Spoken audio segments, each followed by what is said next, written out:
आणि आता बातमी आहे समृद्धी महामार्गाच्या तिसऱ्या टप्प्यासंदर्भातली। समृद्धी महामार्गाच्या भरवीर ते इगतपुरी या तिसऱ्या टप्प्याचं आज लोकार्पण होणार आहे। सकाळी 11 वाजता हे लोकार्पण सोहळा पार पडणार आहे। दादा भुसे यांच्या हस्ते या तिसऱ्या टप्प्याचं लोकार्पण होईल। भरवीर ते इगतपुरी हा 25 किलोमीटरचा रस्ता आहे।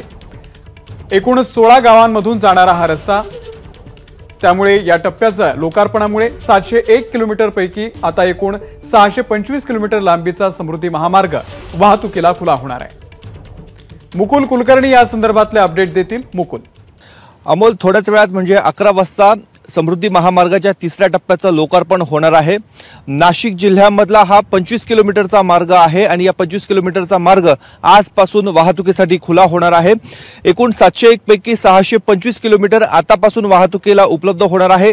13 पॅकेज अंतर्गत हे काम गेल्या काही वर्षांपासून सुरू होतं आणि जवळपास 1078 कोटी एवढा खर्च आलेला आहे। नाशिक जिल्ह्यातल्या सिन्नर इगतपुरी या भागामधल्या साधारणतः 16 गावांमधनं हा महामार्ग जातो आणि आजपासून आपण आता इगतपुरीच्या नांदूर सदू या ठिकाणी आहोत आणि आपण बघतोय की थोड्याच वेळामध्ये इथे उद्घाटन समारंभ हा पार पाडला जाणार आहे।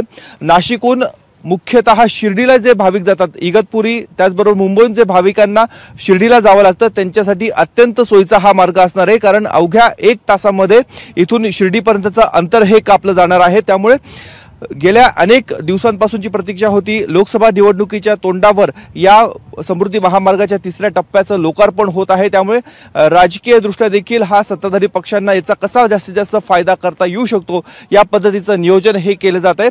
थोड्याच वेळामध्ये सार्वजनिक बांधकाम मंत्री दादा भुसे यांच्या उपस्थितीमध्ये हा तिसरा टप्पा वाहतुकीसाठी खुला होणार आहे। मुकुल, धन्यवाद दिलेल्या या संपूर्ण माहितीबद्दल।